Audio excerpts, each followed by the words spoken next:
તો ગણપતિ બાપા મોરિયા. કેમ છો સુરત, કેમ છો ગુજરાત? ગણપતિ બાપા મોરિયા. અને આપણે જોઈએ એમ કે ગણપતિ બાપાનો તહેવાર શરૂ થઈ ગયો છે અને આપણે સૌથી પહેલા જોઈએ એમ કે અહીંયા હું આવી ગયો છું ન્યૂ રાંદેર રોડ ઉપર. અને લાસ્ટ ટાઈમ આપણે જોયું હતું એમ કે શક્તિ ફાઇટર ગ્રુપ દ્વારા લાસ્ટ ટાઈમ રામાયણ થીમ બનાવેલું હતું અને આ વખતે જોઈએ એમ કંઈક અલગ પ્રકારનું 3D ટાઈપનું થીમ બનાવેલું છે. તો ચાલો આપણે જોઈએ કઈ રીતે.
તો દોસ્તો મેં તમને આગળ બતાવી એમ કે આ હતું આપણે શક્તિ ફાઇટર ગ્રુપ દ્વારા આયોજિત થયેલું છે ગણપતિ ઉત્સવમાં નવી થીમ 2024ની છે.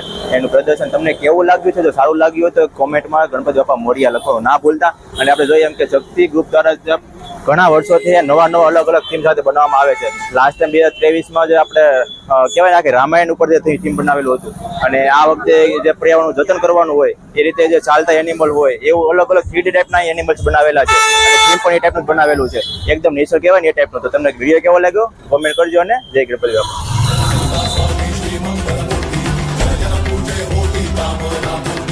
ચાલો દોસ્તો હું તમને બીજા પંડાળમાં લઈને આવ્યો છું અને હા આપણે કહીએ ને કે આપણે સુરતી લાલા એટલે શું આપણને અહીંયા ખાસ એવો પંડાલ એવો છે કે જેમાં આખા સુરતનું એક જ થીમમાં દર્શન થઈ જાય છે. તો ચાલો બતાવું અહીંયા કે કહેવાય ને કે એક ક્રિષ્ના ઇવેન્ટ્સ ગ્રુપ દ્વારા એક મસ્ત મજાનું થીમ લઈને આવ્યા છે એ લોકો. આખું ડેકોરેશન મસ્ત આખા સુરતમાં જેટલું પણ ઐતિહાસિક સ્થળ છે ને ઐતિહાસિક બધું અહીંયા લખેલું પણ છે મસ્ત કે જ્યાં સ્થાપી અંગ્રેજે પહેલી કોઠી એ આપણું છે સુરત. ઘારી લોચો અને આલુપુરીનો જન્મસ્થળ એટલે એ છે સુરત. ચોલેના ઠાકોરનું જ્યાં વીત્યું બચપન એ છે સુરત. નર્મદ અને કવિ મરીઝનું સુરત મોરારજીભાઈ દેસાઈ જ્યાં બન્યા પ્રધાનમંત્રી એ છે આપણું સુરત. અને queen city, silk city, diamond city અને બ્રિજ સિટી એટલે સુરત. જ્યાં વચ્ચે છે આખું ભારત અને ઉજવે છે અનેક તહેવારો એ છે આપણું સુરત. તો ચાલો આપણા માટે ગર્વની વાત કહેવાય. તો ચાલો બતાવું તમને કઈ રીતનું રહેલું છે. બન્યા જો વિડીયો.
परमेश्वर